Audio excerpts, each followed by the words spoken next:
Time now for sports on 104.7 The Cave. Here's Ned Reynolds. Mike, the intern, Ned Reynolds, in the studio on a Monday morning. How are you today, sir? So you were born on this day in 1982. Yep. Is that right? Mm-hmm. 6 o'clock at night. On the eve of early evening? Of the solstice. Yep, 6 o'clock at night. Eve of the solstice. So you are a 4-day or 5-day, 4-day, it's pre-Christmas baby. Yeah. What a joy. I was actually due Thanksgiving, so I was 3 weeks late.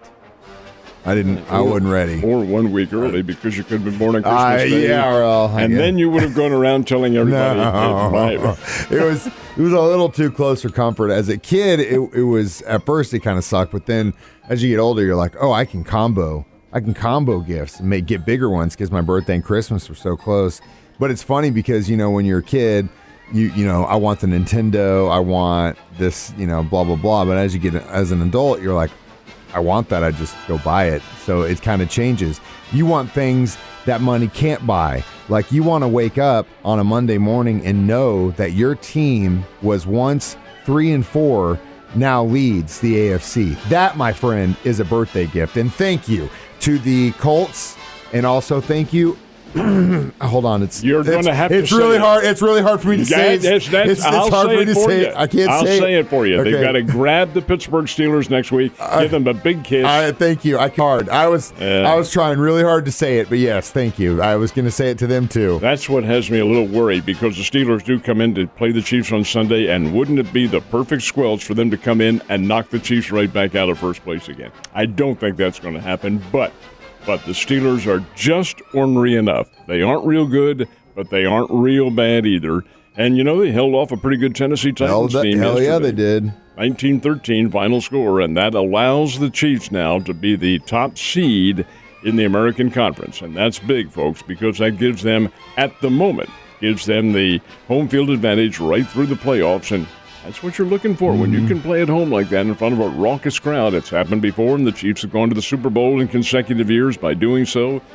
Again, there's still 3 games remaining, though. There are. They went out, though. It's done, and the road goes through Arrowhead. Now, it's going to be crazy. Like you said, we got the Steelers, we got the Bengals, we got the Broncos, any of which, yes, on paper, the Chiefs look good, but this season, if it has proven anything to anybody, even the casual fan, that on any given Sunday, Monday, Tuesday, Thursday, Saturday, anything can happen in the NFL. Quote you on that? Yeah, that's the mantra of the National Football League, and it is a certain level of parity involved, and you see that with the Steelers beating the Titans the way they did. But at this time of the year, you're fragmented because of injuries, number one. You better have the depth.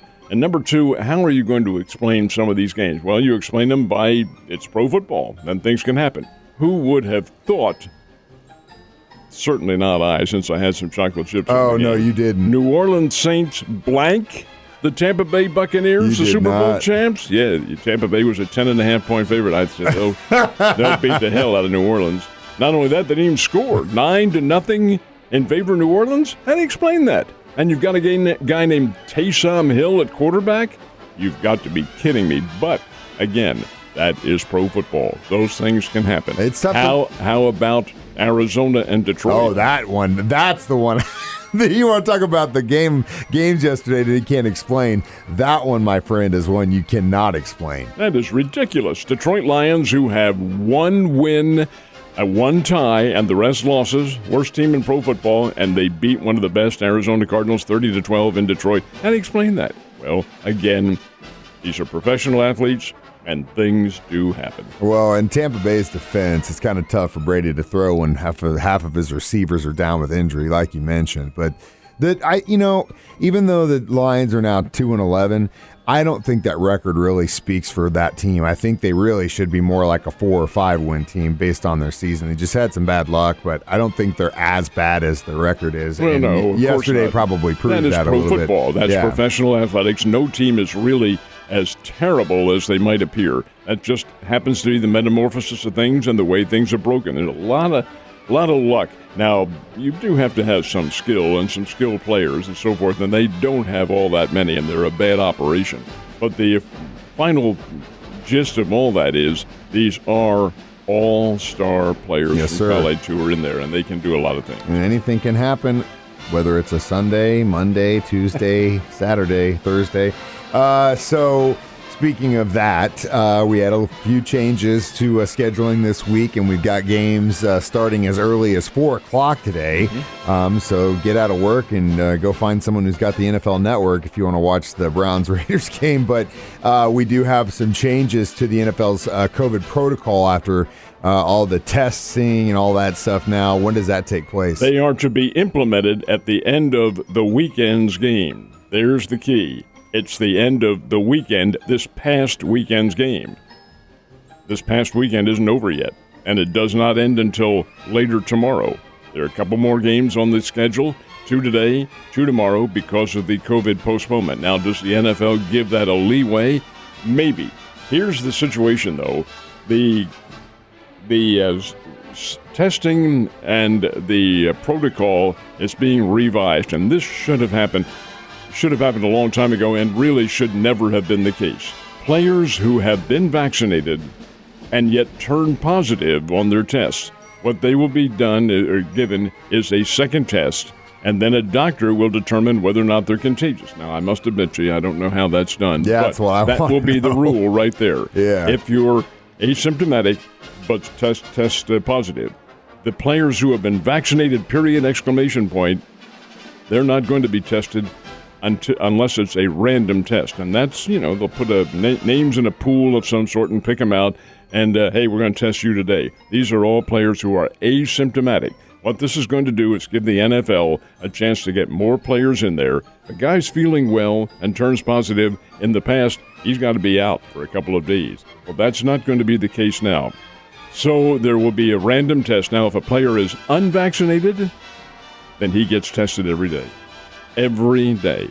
And if somebody shows up who does have symptoms, number one, if you have symptoms, do you really want to play? Yeah. And number two, you're out of that locker room. That part I do understand completely. From what I've read, especially over the last few days since the start of all this last week, was that most of the players so far this season have been pretty stand up as far as how they're feeling, and just and it's kind of like we said, just a little bit more conscious of that stuff, and just better not risk it. And it seems to me that most of them are playing that way. So well, hopefully, most of the players in the NFL are vaccinated. Yeah. They've had at least one measure of it. Well, there's a test that came out this morning that says if you've had all 3 of the Moderna vaccines, it's going to be effective against everything, all the variants.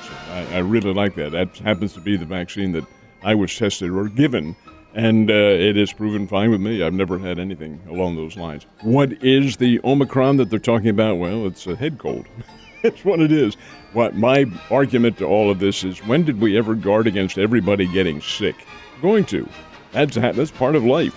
But in this case, well, because there is no, or was, past tense, no vaccine, then you had to be very cautious about what you do. But now the vaccines are out there. We're not promoting it or anything like that, but they are available. they are available, and do what you got to do. Speaking of doing what you got to do, if you look at the standings in the National Hockey League, the Central, man, it's going to be a tight race as we go into the holiday week. The Blues, third place right now behind the Wild and Predators? They have 17 wins, they being the Blues. 17 wins, 9 losses after a 4-2 loss to the Winnipeg Jets yesterday. And they have 5, and you can't call them ties anymore, 5 overtimes.